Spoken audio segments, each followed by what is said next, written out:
Hey guys, this is Ramesh Sharma. Welcome back to the my channel and हम आज start करेंगे MongoDB introduction. तो MongoDB introduction में हम only few key points discuss करेंगे। तो फर्स्ट है कि this is the leading one NoSQL database. So अभी मार्केट में एक्चुअली दो ही टाइप के डेटाबेस मेजरली है। तो एक रिलेशनल डेटाबेस एंड अनदर है NoSQL डेटाबेस। तो NoSQL डेटाबेस भी मल्टीपल वेंडर्स के हैं। तो उसमें से एक MongoDB है जो काफ़ी लीडिंग NoSQL डेटाबेस है जो ज़्यादा यूज़ हो रहा है। तो ये डेटाबेस C++ में actually it is return and तो ये जो है कि किस कंसेप्ट पे काम करता है, तो वो है कलेक्शन एंड डॉक्यूमेंट।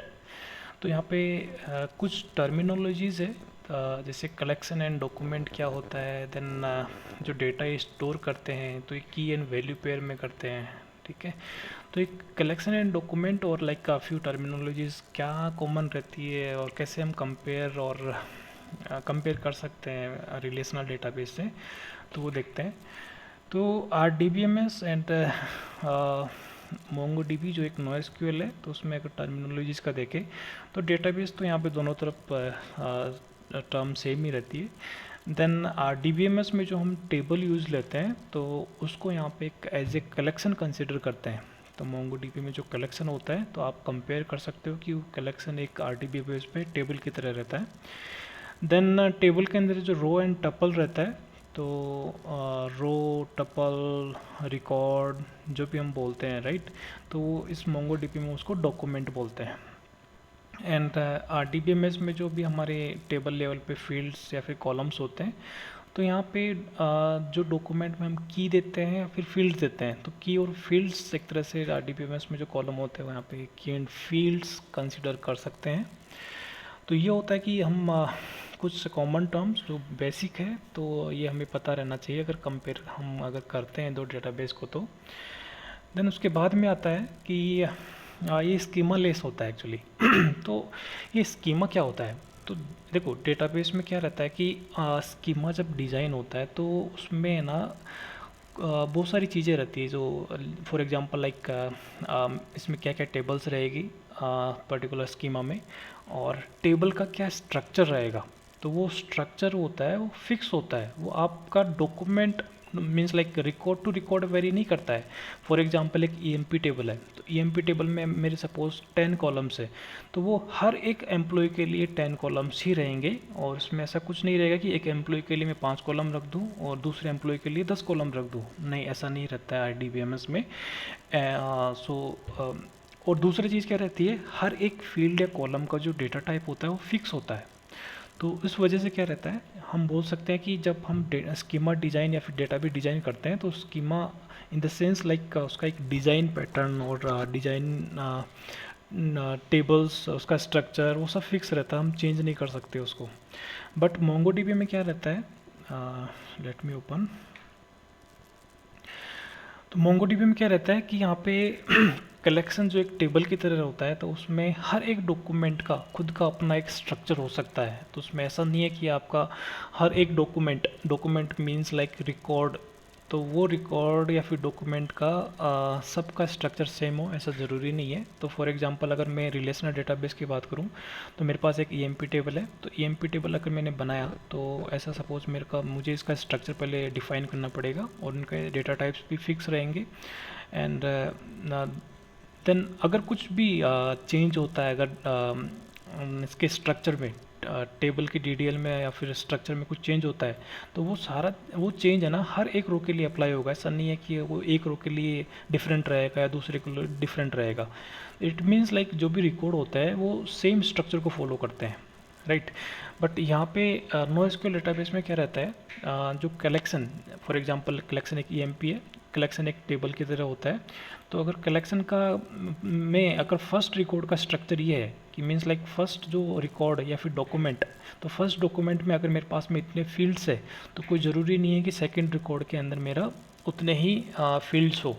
और दूसरा कि अगर फर्स्ट रिकॉर्ड के जो फील्ड्स है उनका डेटा टाइप जो है तो वो भी कुछ ज़रूरी नहीं है कि सेकंड रिकॉर्ड के जो डेटा टाइप उससे मैच करे। तो फॉर एग्जांपल है, यहाँ पे फर्स्ट रिकॉर्ड के लिए एम्प्लॉय नंबर मैंने नंबर लिया, लेकिन यहाँ पे मैं उसका डेटा टाइप एक स्ट्रिंग ले रहा हूँ।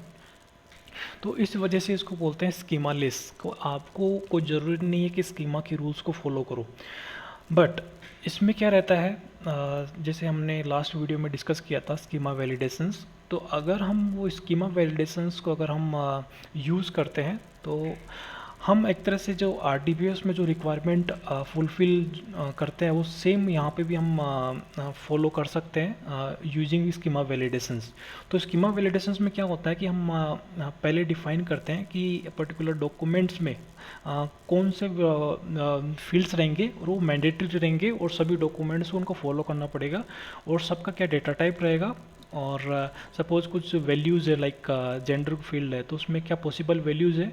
तो इस टाइप के वैलिडेशंस हम डिफाइन कर सकते हैं यूजिंग स्कीमा वैलिडेशंस। तो इसलिए बोलते हैं कि स्कीमा लेस को बोलते हैं, बट ऐसा ज़रूरी नहीं है कि आप मोंगोडीबी में ऑलवेज स्कीमा लेस ही रखो। आप चाहो तो यूजिंग स्कीमा वैलिडेशंस आप वहाँ पे एक प्रॉपर स्ट्रक्चर बना सकते हो, हर एक डॉक्यूमेंट के लिए कॉमन स्ट्रक्चर बना सकते हो। देन उसके बाद में रहता है कि जैसे अभी हमने डिस्कस किया था, हर एक डॉक्यूमेंट एक इंडिपेंडेंट होता है।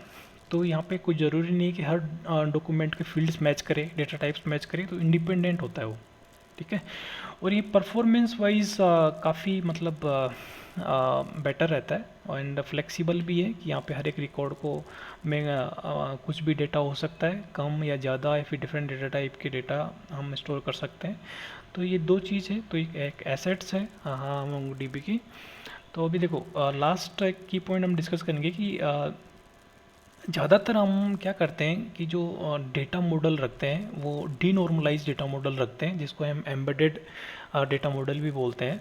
तो उसमें क्या रहता है कि रिलेटेड एंटिटी इन्फॉर्मेशन हम एक ही कलेक्शन में डालते हैं। तो इससे क्या रहता है कि आपका जो रिट्राइवल होता है वो बहुत फास्ट होता है।